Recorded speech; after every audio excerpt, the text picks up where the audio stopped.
Está no ar o programa Pílulas e Catéter. Administrando a sua dose diária de saúde e bem-estar com informações e curiosidades da área da saúde. Este programa é uma produção do Serviço de Mídia e Extensão em parceria com o Hospital de Clínicas da UFTM para a Rádio nas Nuvens. Equipe: Andréia Malaquias, Luana Cunha e Kate Árabe. Nossa entrevistada de hoje é a Andresa Cristina Cancian Ortolani Cunha, formada em Biomedicina, mestre em Ciências da Saúde e doutoranda pelo Programa de Pós-Graduação em Ciências Fisiológicas.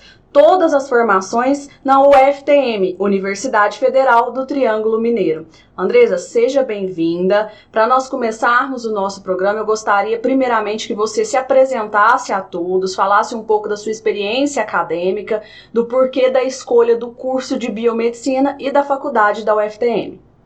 Oi, Luana. Oi a todos que estão assistindo a gente, ouvindo a gente. Primeiro, eu queria agradecer pelo convite. Fiquei muito feliz com o projeto, que vai trazer muita informação, não só para quem é da UFTM, como para quem é da população, né, a comunidade em geral. Então, estou muito feliz de ter sido lembrada de falar de um assunto que eu gosto tanto. Muito obrigada. Bom, eu entrei na UFTM em 2010, no curso de Biomedicina. Antes de entrar, eu prestei vestibular há alguns anos para Medicina. Depois eu resolvi trocar de curso e a Biomed foi o que mais me chamou a atenção do meu perfil, eu gostava muito. Passei em alguns lugares, mas quando eu vim fazer a matrícula aqui em Uberaba, eu não sei o que aconteceu, não sei te dizer, mas eu me senti muito acolhida, eu gostei demais daqui. E depois, Uberaba se mostrou uma surpresa muito grande para mim, um lugar muito bom e que se tornou a minha cidade, porque eu tô aqui até hoje. E eu segui no curso de Biomedicina, gostei muito, me encontrei. E eu já sabia que quando eu entrasse para a Biomed, eu gostaria de trabalhar com genética, algo relacionado à genética. No meu primeiro ano de faculdade, no final do ano, eu procurei o laboratório de genética da professora Marli, professora Alessandra e professora Rose. Fui lá, bati na porta e pedi um estágio para ver como que funcionava, como que eram as coisas, as linhas de pesquisa. E eu fui novamente muito bem recebida e muito acolhida. A professora Marli me abriu as portas do laboratório, me colocou para estagiar e eu fiquei um ano acompanhando o funcionamento do laboratório, junto com a Sara, que depois se tornou minha orientadora no mestrado, agora no doutorado, e uma amiga também que a pós-graduação me deu, já na linha de pesquisa de pré-eclâmpsia, que é o que eu trabalho até hoje. E depois desse primeiro ano de estágio, eu consegui a minha primeira iniciação científica. Eu fui bolsista, também no andamento da pré-eclâmpsia, que já era um projeto que já estava no comitê de ética e tudo mais, e aí eu consegui uma segunda iniciação. E quando eu formei, que eu terminei minha graduação em 2014, eu já queria uma vida acadêmica. Eu gostava dessa parte, eu queria continuar, e eu sabia que eu queria o mestrado. Então eu passei nas Ciências da Saúde, junto à professora Marli, na época foi minha orientadora, a Sara minha orientadora. E quando eu terminei o mestrado, eu fiquei um tempinho longe, porque eu fui morar em outra cidade com meu marido, né? E depois, quando eu voltei para Uberaba, eu falei, não tem jeito. Porque a gente até brinca que depois que você é picada pelo bichinho da pós-graduação, você não sai mais daqui. E é verdade, eu gosto muito dessa área de pesquisa, muito da parte acadêmica, e retornei pelo programa de Ciências Fisiológicas, também com o assunto de pré-eclâmpsia, e estou no meu segundo ano de doutorado no momento. O tema de hoje é pesquisa e a linha de pesquisa da nossa convidada é pré-eclâmpsia na gestação. Nossa primeira pergunta é: qual a diferença entre a iniciação científica, o mestrado e o doutorado? Bom, a iniciação científica normalmente a gente faz durante a graduação, ela tem duração de 1 ano e ela é para iniciar mesmo o aluno nessa área de pesquisa, para ele ver, né, como que funciona o andamento da pesquisa, como você faz um projeto, como você organiza o seu ano, e para ver se você realmente gosta da área de pesquisa, se você quer continuar nesse ramo. Ela é remunerada, né, ela tem uma remuneração de R$400, ainda, se não me engano, ainda não teve nenhuma mudança, e você tem duração de 1 ano. Você pode fazer mais de uma iniciação, não precisa ser uma só, no meu caso eu fiz 2, mas você tem que terminar antes da sua graduação, antes de você formar mesmo. Já o mestrado é para depois que você se graduou e você quer aprofundar em determinado assunto que você goste. E ele tem uma formação mais voltada para a área acadêmica, para você ser professor. Você vai aprofundar no laboratório também, mas é mais voltado para a linha de professor. E o doutorado é ainda um outro aprofundamento também, você vai se aprofundar ainda mais, só que ela é mais voltada para o pesquisador. O mestrado tem duração de 2 anos, o doutorado de 4 anos, que você vai ficar mais na bancada, você vai fazer uma tese em que normalmente tem que ser algo novo que você está pesquisando e mais voltado também para pesquisa. Certo. E o mestrado e o doutorado também são remunerados igual a iniciação científica ou não? Isso, eles também são remunerados, tá? O mestrado ele tem uma remuneração de R$ 1.500 e o doutorado uma remuneração de R$ 2.200. E aí podem acontecer algumas mudanças. Por exemplo, se você já trabalha ou é um funcionário público e você tem interesse de fazer também, mas você não quer largar o seu emprego ou não pode, você pode fazer sem a bolsa. Mas você também passa pelo processo seletivo, é aprovado e a partir daí você pode fazer o mestrado e o doutorado. Certo. Gente, vamos ressaltar novamente o que ela falou. Se você é registrado em CLT, em qualquer tipo de trabalho, tá? Se você já recebe uma remuneração por isso, você não pode receber bolsa. Isso é crime, tá? E muita gente acha que não responde judicialmente por isso, que não vai ser pego e tal, mas além de ser totalmente antiético, você pode ser pego sim. E, Andresa, quando você faz o mestrado, o doutorado e tal, é necessário que você tenha dedicação exclusiva?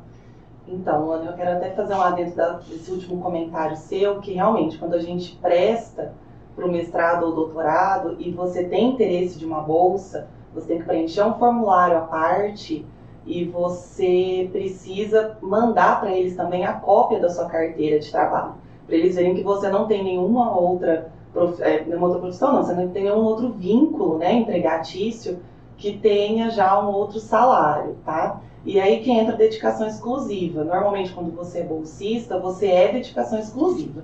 O seu tempo é voltado para a pós-graduação, tá? E dependendo do que você for fazer, no meu caso eu faço experimentação, parte laboratorial, realmente complica um pouco você ter um outro trabalho, porque te toma um tempo muito grande. Então, normalmente, bolsistas são dedicação exclusiva, tanto mestrado quanto doutorado. E o aluno aqui da UFTM, né, que deseja seguir a área de pesquisa, o que esse aluno deve ter em mente? Olha, ele deve ter em mente, primeiro, gostar do que é a pesquisa, né? Ele tem que ter em mente o que ele quer trabalhar, não precisa ser nada tão específico, mas saber a linha de pesquisa que ele quer seguir. Por isso que é muito bom a iniciação científica também, que ele já te dá um norte, se naquilo que você está trabalhando é o que você pretende seguir, se você quer mudar a sua linha de pesquisa. E ele tem que ter em mente algumas etapas, né? Ele vai ter que procurar um orientador, ele tem que fazer um projeto de pesquisa, e ele tem que saber que o tempo dele vai ser voltado para aquilo. Então, ele vai ter que se dedicar ao máximo, porque o tempo é curto, principalmente no mestrado, 2 anos é pouco tempo, é muito corrido. Então, ele tem que ter em mente que ele vai abrir mão de algumas coisas para se dedicar à pesquisa. E assim, vai ter muita gente que vai falar assim, eu vou fazer porque tem a bolsa, R$ 2.200, que beleza, é fácil. Então, outros vão dizer, não, isso é muito chato, é difícil, não sei o quê. O que você diria para essas pessoas? É preciso ter vocação, como para qualquer coisa na vida, ou não? Você vai levando de bandeja e aí uma hora acabou. Olha, eu acho que você tem que gostar, não precisa ser necessariamente uma vocação, porque eu acho que tudo a gente é capaz de aprender, é capaz de se dedicar, mas você tem que gostar, você tem que se dedicar e gostar muito dessa área de pesquisa, porque você pode passar por uma série de empecilhos. Eu mesmo, no meu primeiro ano de doutorado, não tive bolsa, porque eu caí naquele corte que tiveram das bolsas, então eu fiquei 1 ano trabalhando praticamente como voluntária mesmo. Eu fui conseguir a minha bolsa esse ano, então você tem que gostar por causa disso. Você vai esbarrar com uma série de burocracias. Ou você pode não ter o dinheiro para comprar o seu reagente, algum corte de verba, corte de pesquisa. E muita gente acha que a pós-graduação é apenas um cabide de emprego. Você está ali pelo dinheiro, E somente isso e não é. É o gosto mesmo, você gostar do que você faz e correr atrás independente de você estar com essa bolsa ou não. Também entendo que tem algumas pessoas que são de fora, que passam no programa, precisam do dinheiro para se manter aqui. Então é uma série de coisas, né, que a gente passa, uma série de obstáculos. Mas você tem que gostar. E não é só pela bolsa, porque é cansativo, é estressante, você dedica muito tempo, você abre mão de muitas coisas. Então não é só pelo dinheiro. Antes de eu ir para a próxima pergunta, eu vou fazer um gancho com o que você falou, que eu esqueci de te perguntar, na verdade. A bolsa é para todo mundo? Eu entrei na iniciação, no mestrado, no doutorado. É para todo mundo? Tem um processo para receber essa bolsa? Como funciona? Tem um processo para receber a bolsa, Luana, não é para todo mundo. A iniciação científica, você também submete o seu projeto e espera aprovação. Nem todo mundo o projeto é aprovado e por isso você vai ter a bolsa. Mas na iniciação você pode trabalhar como voluntário. Você também vai receber o certificado, também vai contar no seu currículo para outros processos seletivos. E no mestrado e no doutorado também não é para todo mundo, tá? Você vai passar por uma prova, você vai entrar num edital, vai estudar, vai passar primeiro por uma prova escrita, depois se você tiver uma nota mínima, você vai para a entrevista. Se você passar em tudo é por ordem de colocação mesmo, que você passou. Nem sempre vai ter bolsa. Quando eu entrei também não tinha bolsa para todos no doutorado. E aí conforme as pessoas vão defendendo o seu mestrado ou o seu doutorado, as bolsas vão sendo passadas para o próximo. E por ordem mesmo de processo seletivo. Então tinham pessoas na minha frente que estavam bem antes de mim, aguardando essa bolsa. Então você fica numa fila de espera. Pode acontecer do programa que você entrou já terem bolsas disponíveis. Então esse processo ser mais rápido, mas não é para todo mundo. Assim como tem pessoas atrás de mim que já estão esperando para receber uma próxima para quem for defender. Certo. E a gente já resolveu, né, bem esse tema de bolsa. Acho que deu para tirar a dúvida de quem tem em casa. Então agora eu vou te perguntar mais voltado para a pesquisa, como que funciona o processo de pesquisa, né? Para escolher o tema, as primeiras etapas, como que a pessoa seguia, né, assim, para o começo, como que ela faz? Sim, primeiro você vai escolher uma linha de pesquisa que você goste, ou um assunto que você goste. No meu caso, foi a pré-eclâmpsia que eu já vinha desde a iniciação. E a partir do momento do assunto que você gostar, você vai procurar professores que trabalham com esse assunto, né, que estão cadastrados em algum programa de pós-graduação, porque os professores também, para serem seu orientador, têm que estar cadastrado no programa de pós-graduação. A partir do momento que você acha esse vai ser o seu possível orientador, você vai sentar com ele, vai conversar o que ele acha da sua ideia, se é viável fazer ou não, se você for lidar com pesquisa de bancada, se ele tem os reagentes, se tem uma possível chance de você fazer, e você vai alinhar com o seu orientador a sua linha de pesquisa. A partir daí você vai procurar o programa de pós-graduação que ele é vinculado, né, que vocês escolheram, e você vai entrar no site, vai ver o edital, vai ter uma prova, normalmente ela é feita 2 vezes ao ano, ela é semestral, e aí tem todos os tópicos para você estudar para essa prova teórica. Então você vai escrever esse projeto e estudar para essa prova. Quando você vai fazer a sua inscrição, você já entrega o seu projeto junto, né? E para ser analisado depois se você passar para a entrevista. Você sendo aprovado nessa prova, você vai para a entrevista, tem uma banca, onde você vai apresentar o seu trabalho, eles vão fazer algumas considerações e vão analisar o seu currículo também. Por isso que é tão bom você fazer algumas coisas durante a graduação. Uma iniciação, participar de cursos, organizações de eventos, porque tudo isso vai contar no seu processo seletivo. E a partir do momento que você foi aprovado e você passou na pós-graduação, aí você vai sentar com o seu orientador e vai ver aí as etapas que você vai precisar seguir depois disso. No caso do programa de Ciências Fisiológicas, que eu estou no momento, quem faz o mestrado, presta o mestrado, não precisa ter o projeto e o orientador logo no momento da prova. Para o doutorado já é obrigatório. Então depende, tudo isso você tem que ver no regulamento da pós-graduação que você vai fazer, porque cada uma tem um jeito de trabalhar também. Mas é tudo muito bem explicado, o site da UFTM tem todos os programas, você consegue ter acesso, tem os e-mails, os telefones, e as pessoas são muito acessíveis. Certo. Você falou um pouquinho aí da etapa e aí você tocou na palavra, né, orientador. Para quem é leigo e não sabe, o que é um orientador, o que ele faz e como que é feita essa escolha, de onde que esse orientador vem? O orientador vai ser o professor que realmente vai te orientar. Ele vai caminhar com você durante toda a sua pós-graduação, seja mestrado, doutorado e até na iniciação, porque para a iniciação você também precisa de um orientador. Tá? Então vai ser esse professor que vai te dar esse norte, vai te falar o que você pode fazer, o que você não pode, como é o andamento do laboratório, o que você tem possibilidade de fazer, e ele que vai fazer a parte burocrática, assinar o seu projeto, fazer os envios, as compras dos reagentes, tá? E eu também não falei, mas a gente tem um co-orientador também, que anda junto com o orientador e com você. Porque às vezes o seu orientador tem um evento, ele não está o tempo todo no laboratório, porque ele precisa dar aula, né? Ele também trabalha com a parte acadêmica. Então, o seu co-orientador também vai ser uma pessoa que vai andar com você e te auxiliar e também te orientar em relação à sua pesquisa e todas as etapas. Seja experimentação, te direcionar onde você vai procurar informação, de ajudar na leitura da sua dissertação, da sua tese no final. Então, orientador e co-orientador andam juntos com o orientado.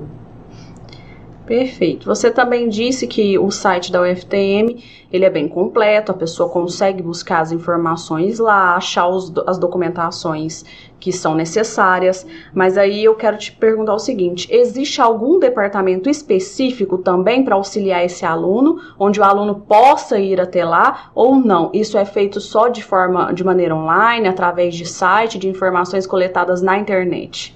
Não, as pós-graduações têm as suas secretarias. Então, você vai entrar no site, ver todo o regulamento e o que você precisar, elas são físicas. Você pode ir até lá, trocar ideias, conversar, saber como funciona. E elas também são muito importantes para a gente, porque quem vai dar toda a orientação desse processo seletivo, ou quando você for defender, quando você for, né, qualificar o seu mestrado, o seu doutorado, é ela que vai te passar as orientações, os formulários que você tem que preencher, as coisas que você tem que entregar. Então, a secretaria dos programas são muito importantes e são muito acessíveis também. Então, elas são físicas, não é nada feito somente online. Sobre a pesquisa, a partir do momento que a pessoa decidiu o tema dela, né, que ela fez essa primeira movimentação de documentação, deu entrada aí para análise e tudo mais, existem normas técnicas que ela deve seguir? Se existe, quais seriam? Sim, existem, Luana. Se você for trabalhar com experimentação, seja humana ou animal, porque a gente também tem algumas experimentações animais na universidade, você tem, primeiramente, você vai sentar com o seu orientador, o seu projeto, e se ele ainda não foi submetido ao comitê de ética, você tem que submeter. Você vai mandar o seu projeto, o comitê de ética também tem no site da UFTM, ele tem toda uma regulamentação, o formulário que você tem que preencher com as perguntas que ele acha conveniente, né, que são necessárias. Então você vai preencher e enviar através de uma plataforma, que também tem tudo no site, e o comitê de ética vai analisar o seu projeto. Tem alguns casos, quando eu fiz a iniciação científica e no meu mestrado, o meu projeto era muito amplo, já tinha uma linha de pesquisa de pré-eclâmpsia, então a gente não precisou submeter, porque foi um pedaço desse projeto. Já no meu doutorado, eu tive que submeter o meu projeto ao CEP. Então, esse comitê de ética, ele vai olhar, ele vai ler o seu projeto, e ele vai procurar algumas coisas que às vezes estejam faltando, porque como a gente está muito na pesquisa, às vezes tem coisas que são muito automáticas para a gente, que a gente não precisa explicar, porque para a gente já está subentendido, né? Já está entendido. E para quem lê, nem sempre é assim. Então ele vai te orientar, olha, você precisa melhorar isso, eu gostaria de saber por que está faltando determinada informação. Como eu lido com pesquisa humana, a gente precisa ter um termo de consentimento livre, esclarecido para essa paciente, que ela vai ler, autorizar essa pesquisa. Então, tudo isso passa pelo comitê de ética, para ele ver se realmente está bem explicado. Pode voltar com algumas questões que você vai resolvendo, e a partir do momento que esse trabalho, né, essa pesquisa for aceita pelo comitê de ética, você pode começar a trabalhar.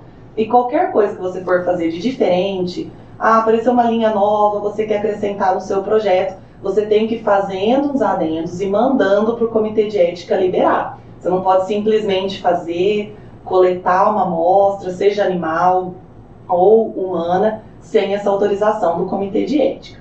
Depois que essa parte já está regulamentada, aí você pode ir para a bancada. Aí você vai ver com o seu orientador o que você tem de reagente, como vai funcionar as suas coletas, quanto tempo você vai usar dos 2 anos ou dos 4 anos para você fazer a sua coleta, depois toda a sua experimentação, a sua estatística e a sua escrita, porque a gente tem que reservar um tempo para escrita, porque é trabalhoso, né? Então tudo isso é feito com um cronograma, e esse cronograma você também tem que apresentar para o comitê de ética, tá? Porque ele vai ser colocado depois na sua defesa ou na sua dissertação. Então são algumas etapas. Você tem que se programar porque você tem que fazer algumas disciplinas que são obrigatórias da pós-graduação. Então, a partir do momento que você passou, você tem que ir atrás, você tem que cumprir determinados créditos. Algumas disciplinas são obrigatórias, você tem que fazer, outras você pode escolher. Então, tudo isso leva tempo. E se a gente não se organizar, né, por isso que é muito bom a gente ter o orientador e o orientador junto com a gente, para até te ajudar nessa divisão do tempo de quem já tem mais experiência nisso também. E aos poucos você vai se adaptando, porque imprevistos acontecem. Experimentos dão errado, o seu reagente demora para chegar, às vezes ele chega e ele não funciona, às vezes você tem que trocar. Então tudo isso você vai fazer no seu decorrer do seu projeto. Você falou agora da questão da escrita, né, que é muito importante. Ela está dentro do processo de pesquisa, durante todo o processo de pesquisa. E aí vem aquela dúvida assim, tá, mas eu estou fazendo tudo isso e eu vou ser avaliado quando? Ao final do processo, ou eu tenho avaliações constantes em cada etapa que eu passo? Sim. Normalmente, alguns programas de pós-graduação, eles te pedem um relatório, seja semestral, seja anual. Ele não é uma avaliação de imediato, mas é para ver como você está trabalhando, se você já está dando andamento ao seu projeto, se você já está fazendo coleta, se você está fazendo leitura, participando de cursos, porque isso também é muito importante, a gente precisa entregar uma quantidade de horas, isso também muda de programa para programa, de cursos que você tenha feito, coisas que você tenha participado, tá? E aí a sua avaliação mesmo do mestrado e do doutorado, ela vai ser feita mais ao final. Normalmente, quando eu fiz o meu mestrado, 1 mês antes você qualificava. Então você apresentava uma aula e depois eles liam o seu artigo referente ao projeto que você trabalhou, né? Que você iria submetê-lo depois. Hoje, se eu não me engano, no Ciências da Saúde, eles te pedem 6 meses antes, para dar tempo deles fazerem algumas considerações, às vezes você acrescentar alguma coisa, tirar alguma coisa, né, modificar a sua dissertação. No meu caso, a gente pode, nas ciências fisiológicas, se eu não me engano, é 1 mês antes também. Você qualifica, você entrega a sua, um artigo científico, hoje está tudo voltado para o artigo científico, tá? Você entrega um artigo e uma introdução, um detalhamento do que você fez. Você tem uma banca, no mestrado são 3 pessoas, no doutorado são 5. Normalmente tem pessoas que são da instituição e pessoas de fora da instituição que são convidadas, tá? A vir e a participar da sua banca. Esse processo todo, a sua dissertação, a sua tese vai ser enviado a eles vão ler, fazer as considerações e no dia você vai ter o tempo para apresentar e ser avaliada. E aí na sua defesa, que é a sua avaliação final, tá? E ali eles vão te falar se você foi aprovada ou não aprovada. E aí encerra o seu processo. A partir do momento que você foi aprovado, você já pode, teoricamente, emendar o seu doutorado ou partir para uma outra coisa que você goste de fazer. Só um instantinho, André.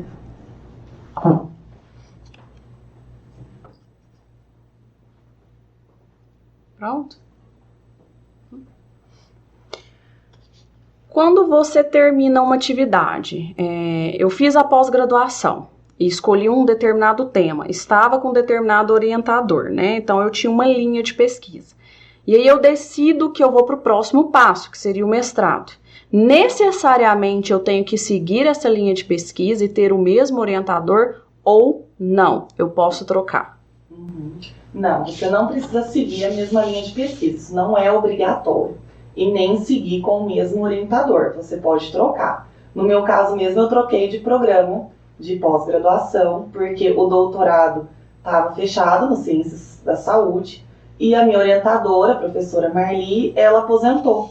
Então eu procurei um outro colaborador, que no caso é o professor Virmontes. Ele sempre esteve com a gente em todos os projetos ali da genética, junto com a pré-eclâmpsia, já era um colaborador nosso.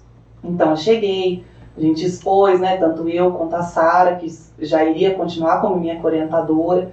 A gente sentou com ele, explicou a situação. Eu gostaria muito de continuar na minha linha de pesquisa e a gente deu certo, teve como continuar. Mas você pode trocar. Às vezes você vê no seu mestrado que não é bem aquela linha que você quer seguir. Você se interessou no decorrer da sua pós-graduação por uma outra linha de pesquisa. Ou nesse caso o seu orientador pode ter aposentado e você ter trocado de orientação. O que a gente vê muito nas defesas ou nas qualificações é que eles vão te perguntar o porquê você trocou de programa ou porquê você trocou de linha de pesquisa principalmente. Mas isso não é critério para retirada de ponto ou não ser aprovado, tá? É apenas uma curiosidade que, tipo, o porquê, né, você trocou. Mas você não é obrigado a ficar na mesma linha de pesquisa, não. Você pode trocar. Eu vou entrar numa questão agora que, assim, eu acredito que você como pesquisador e tantos outros escutam isso. É lógico que em qualquer profissão a gente tem desafio, a gente não agrada todo mundo, a gente sempre escuta coisas desagradáveis. Mas eu acredito assim, que deve ter muita gente que fala assim, é pesquisador não faz nada, fica lá anos à toa, para que serve isso? E não sei o quê.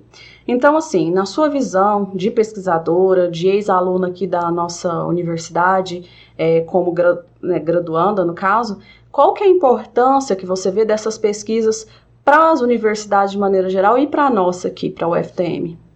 Olha, Luana, a gente escuta muita coisa mesmo. Que você está na pós-graduação porque você não conseguiu um emprego, ou porque é um cabide de emprego para você ganhar um dinheiro, que você tem tempo para fazer o que você quiser, seu horário é muito disponível, mas as pessoas esquecem que às vezes a gente não trabalha somente no laboratório. A gente leva muita coisa para casa, o tempo é curto e a gente abre mão de muita coisa. Mas isso a gente, como você disse, a gente vai escutar em qualquer trabalho, né? A gente tem que ter a mente aberta para isso também. E eu acho que a pesquisa é o ponto-chave de uma universidade. É ela que vai levar a universidade a ser conhecida, tanto nacionalmente como internacionalmente, a fechar projetos com outras instituições, fazer colaborações, que é a partir da produção das pós-graduações que a universidade consegue essas parcerias. Consegue uma verba maior, liberada, né, consegue algumas coisas a mais que talvez sem a pesquisa não conseguiria. E as pessoas não entendem que às vezes a pesquisa ela demora. Você não vai descobrir uma coisa da noite para o dia, são anos.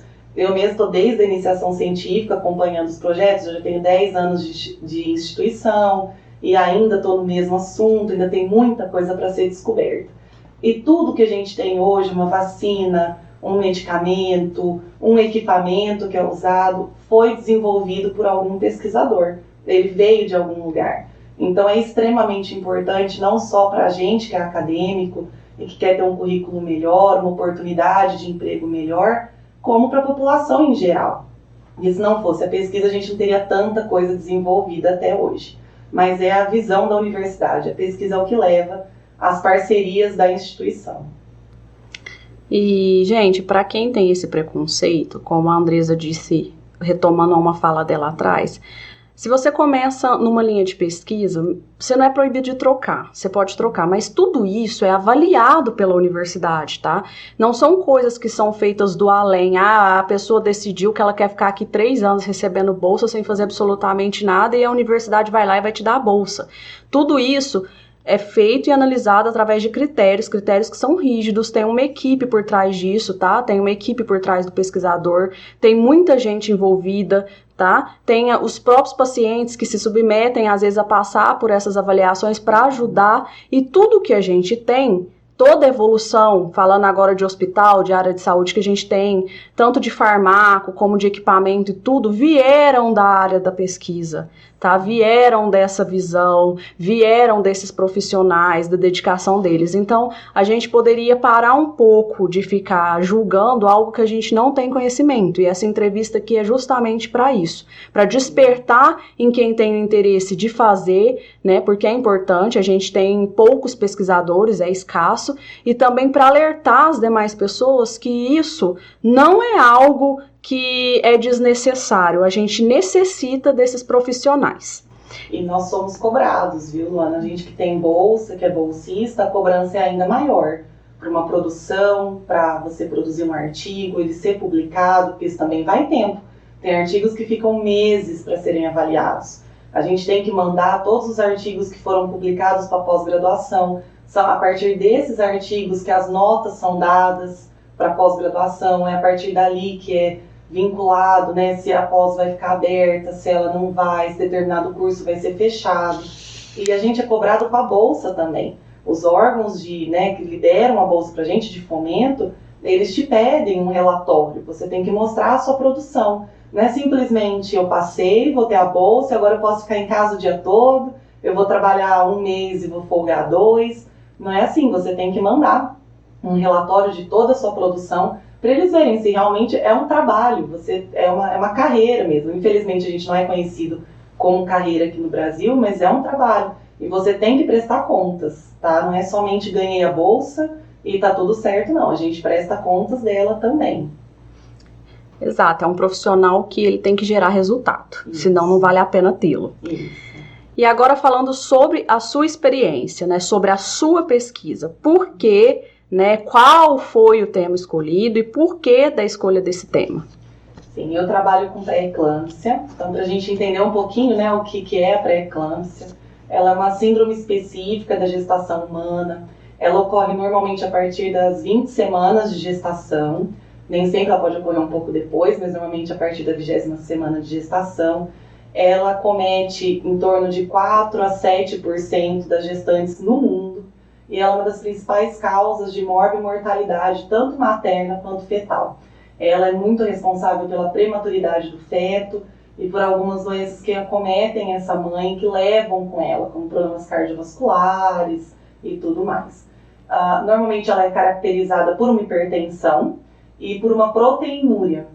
A hipertensão em torno de 140/90 e uma proteinúria de 300 miligramas a cada 24 horas, que é a proteína que sai no xixi. Normalmente quando você já tem às vezes uma lesão renal ou alguma coisa do tipo, tá? Essa pré-eclâmpsia ela pode ser dividida de algumas maneiras, ela pode ser precoce ou tardia. A precoce ela acontece até a 34 semanas, a tardia depois das 34 semanas, e ela pode ser grave ou leve. A grave ela tem uma hipertensão mais caracterizada e uma proteinúria maior, e normalmente ela comete mais a mãe, né? Ela vai causar problemas renais, hepáticos, convulsões, e a leve que tem uma hipertensão um pouco mais tranquila, digamos assim, né? E ela também pode evoluir, ela pode se tornar uma eclâmpsia, que ela já vai ser caracterizada por crises convulsivas, pode levar a mãe ao coma e também ao óbito, e ela pode também evoluir para uma síndrome HELP, que você vai ter a hemólise, né, os trombos, você vai ter uma plaquetopenia, que é uma baixa nas plaquetas, e problemas hepáticos também. Então é uma doença que ainda comete muita gente, um número muito grande, muitas vezes ela é subnotificada, então a mãe dá entrada com uma hipertensão, mas não dá tempo de você avaliar, ela tem que ir para um parto prematuro, e que a gente ainda não sabe o que leva, né, a acontecer isso, às vezes com mães saudáveis. A gente sabe que tem alguns fatores de risco, obesidade, uma hipertensão já pré-existente, um histórico familiar, mas a gente não sabe exatamente como isso funciona e nem como se trata, porque normalmente depois do parto, quando você retira, né, a criança nasce, você retira a placenta, automaticamente essa pressão dessa mãe vai regularizando, a proteinúria vai melhorando, só que tem algumas que levam a alguns problemas, como problemas cardíacos, né, a hipertensão ela pode persistir. Então ainda é uma doença que precisa ser muito analisada, muito estudada. No meu mestrado eu fiz mais a parte de genética, a gente estudou alguns genes que estavam associados com o desenvolvimento dessa doença. E agora no meu doutorado a gente escolheu traçar um perfil imunológico, porque quando a gente tem o parto, a gente já sabe que muitos hormônios, muitas citocinas, né, que são compostos que a gente tem no corpo, se modificam. Então, o que essa mãe tem de diferente do grupo que não tem essa pré-eclâmpsia, não tem essa hipertensão? Será que ela tem alguma substância que aparece antes, que a gente possa tratar já desde o início, antes dela ter algum sintoma? Como que é esse perfil imunológico? Então, é isso que a gente está querendo analisar no momento, junto com o professor Virmontes, né, no laboratório de imunologia, e com a Sara, que é minha orientadora. Porque a gente nunca trabalha sozinho, a gente tem que ter um grupo para ajudar e auxiliar a gente nessas pesquisas. Inclusive, essa seria a minha próxima pergunta, mas você já respondeu. O professor Virmontes, no caso, é o seu orientador, e a Sara Tanaka é sua co-orientadora, ou seja, são os seus parceiros nesse projeto. E você e essa equipe que está envolvida, qual é o objetivo que vocês têm final? Aonde vocês querem chegar com essa pesquisa? Olha, a gente pretende descobrir mesmo, assim, descobrir parece que é muito grande, né? Mas a gente pretende ver o que realmente tem de diferente nessas gestantes. Por isso que a gente vai trabalhar com gestantes que têm a pré-eclâmpsia e gestantes que não têm. Nós vamos acompanhar essas gestantes desde o seu primeiro trimestre, para a gente poder traçar esse perfil imunológico e talvez auxiliar alguma dosagem que possa ser feita no pré-natal, ou alguma coisa que a gente possa ver que tenha de diferente, para já auxiliar essa gestante a não chegar a uma hipertensão grave, né, uma pré-eclâmpsia grave, que vai acometer tantos problemas, tanto para ela, quanto para o feto também, quanto para o bebê. E a gente não quer isso, né, a gente quer uma gestação saudável. Então a intenção nossa é essa, descobrir alguma coisa que esteja vinculada para a eclâmpsia, que a gente possa auxiliar desde o início, o mais precoce, às vezes até antes da 20ª semana, possível, para melhorar essa gestação e essas mães. E assim, para fazer esse processo de pesquisa, você deve usar algum tipo de amostragem, creio eu. E como que é feito esse estudo, né? Como que é coletado essas amostras? Você faz esse levantamento de dados? Olha, a gente trabalha junto com o Departamento de Ginecologia e Obstetrícia aqui da UFTM, com a doutora Marina, o doutor Fernando, que fica também no ultrassom, e a gente vai acompanhando essas gestantes. As gestantes, normalmente, elas fazem ultrassom desde o primeiro trimestre, em torno da 12ª semanas. Então, a gente vai acompanhar. A partir do momento que a paciente deu entrada ali para fazer um ultrassom, a gente vai acompanhar ela. Então, a gente vai fazer uma coleta de sangue do primeiro, segundo e terceiro trimestre, para a gente ver o que mudou. Porque a gente também sabe que decorrente da gestação, nos trimestres também se alteram alguns hormônios e algumas citocinas. Então, a gente ainda não vai saber, nesse primeiro trimestre, quem é uma pré-eclâmpsia. Então, por isso que a gente vai acompanhar. Porque se ela desenvolver uma hipertensão, uma proteinúria, a gente vai ver o que tem de diferente desde o início dessa gestante. E a que não desenvolver, a gente vai comparar, para ver o que elas tiveram de diferentes. Então, a gente vai até o departamento, né, a gente é avisado quando tem alguma paciente pela secretária, a gente vai ao departamento, conversa com essa gestante, explica o projeto para ela e pergunta se ela quer participar. Por isso que tem, como eu disse, né, no comitê de ética, aquele termo de consentimento. Ela não é obrigada a participar, ela pode sair do projeto no momento que ela quiser, tá? Às vezes ela não se sente à vontade, ela quer parar de participar. E as que aceitarem, a gente vai acompanhar e a gente vai fazer toda uma análise também depois de prontuário. Porque às vezes as gestantes, Ana, não tem uma proteinúria, tem só uma hipertensão. Aí fala, mas e aí, como que eu vou caracterizar? Você pode caracterizar por exames de hemograma, o número de plaquetas, as enzimas hepáticas, enzimas renais, então você analisa por outros fatores. Então depois a gente faz uma revisão de prontuário, a gente anda junto, né, com o departamento, então a doutora Marina ajuda a gente nessa caracterização, para a gente poder ver realmente o que aconteceu com cada gestante. Então é um acompanhamento longo, porque a gente acompanha ela aí esses 9 meses. E quando ela vai ganhar o bebê, a gente faz uma coleta da placenta, que depois que o bebê nasce, essa placenta ela é descartada. Então a gente coleta, porque se você tira a placenta e a mãe melhora, alguma coisa também está associada a ela. Então, para a gente poder analisar as citocinas também que se encontram ali, para a gente ver o que tem diferente na paciente que tem ou não a pré-eclâmpsia ou uma hipertensão. E em relação ao resultado que vocês buscam, a esse objetivo, Tem como ter uma previsão, assim, se é que isso é possível, de quando vai ter o resultado final ou não? Vocês vão ir dando andamento e não tem um tempo hábil para que isso se encerre? Sim. A gente vai dando andamento, né? Porque depois que a gente faz toda essa coleta, a gente vai para o laboratório.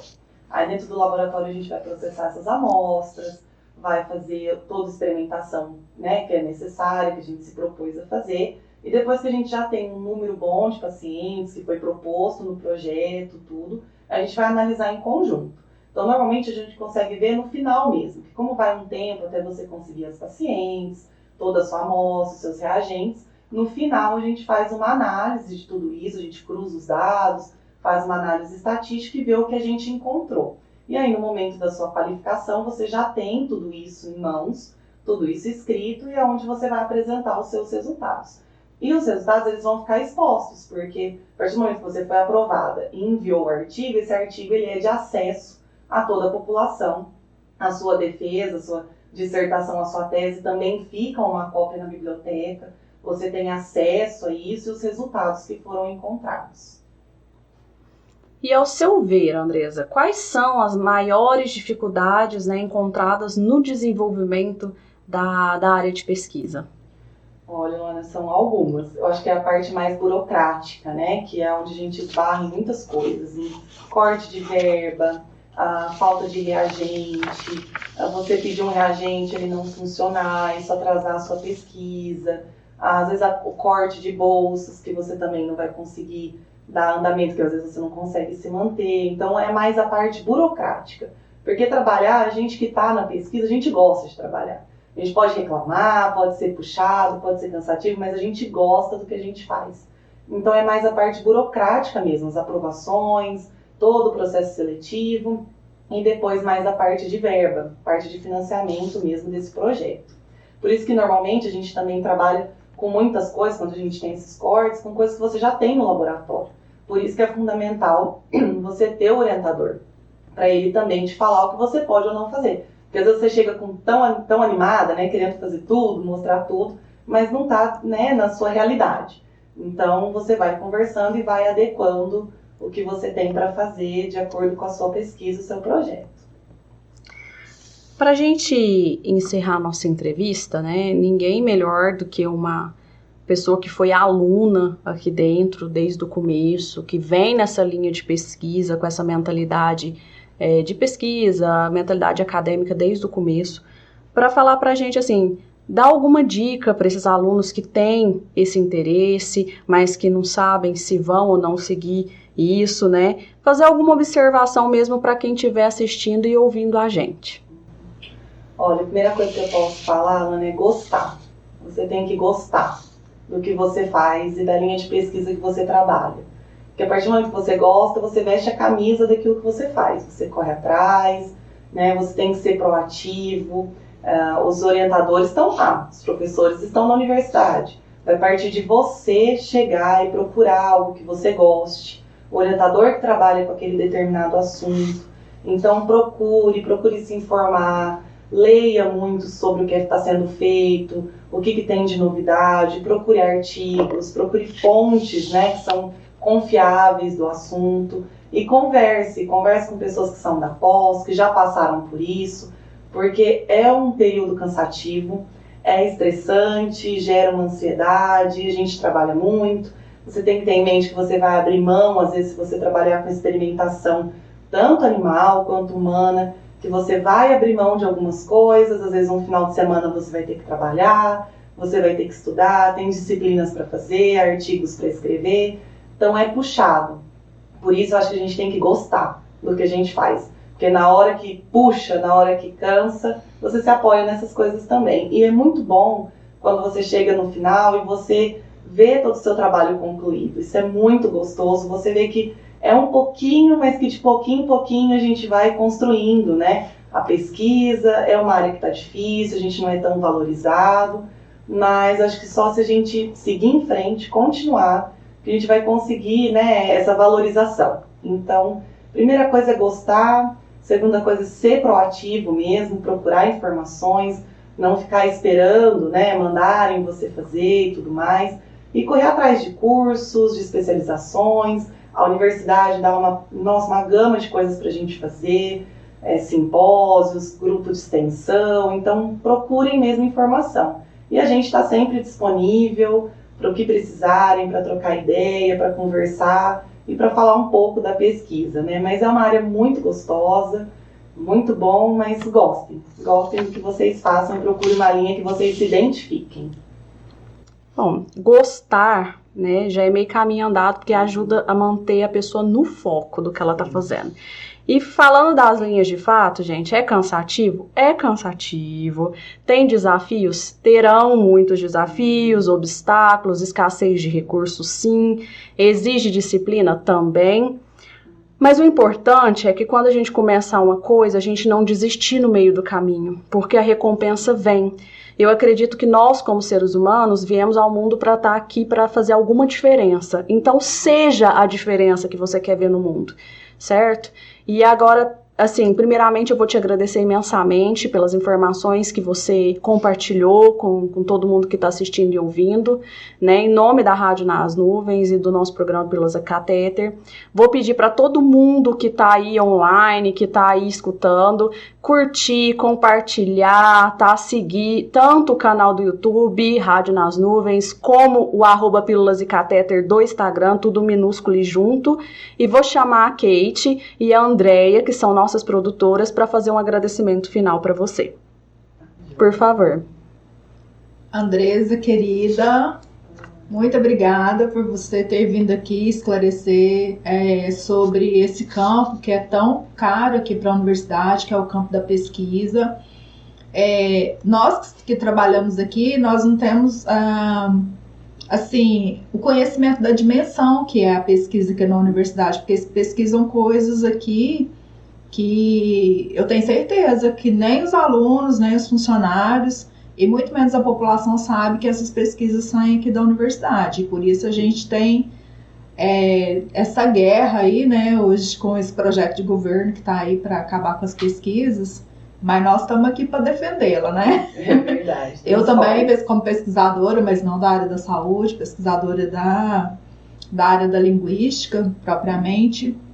Então, assim, é muito importante ver vocês que vêm aqui com uma linguagem simples, com uma linguagem não técnica, para que toda a população e para que todos nós possamos entender de fato o que é que vocês fazem. E o que é que nós fazemos, na verdade, né? E muito obrigada. Eu que agradeço. Eu acho que toda linha de pesquisa é importante. Tudo que é feito na universidade é muito importante. Então, a gente está aí forte, né? A gente segue firme, mesmo com todas as dificuldades. Eu agradeço muito esse projeto. Eu tenho certeza que vai ser muito importante para levar essa informação à população, né? Para eles verem o que é feito, o que a gente produz aqui. Então, vocês estão de parabéns e eu agradeço muito a oportunidade. Oi, Andresa, também agradeço muito, suas palavras foram bem colocadas. Levar a pesquisa para a população, entender o que a gente tem feito, o nosso trabalho, é muito importante, né? Então, obrigada por ter tirado um pouco do seu tempo para esclarecer com a gente aqui. Imagina, eu que agradeço de novo e a gente está sempre à disposição para o que precisarem sempre. Andresa, você, até uma próxima oportunidade, e a todos que estão assistindo, até a próxima entrevista. Eu que agradeço, muito obrigada, até a próxima.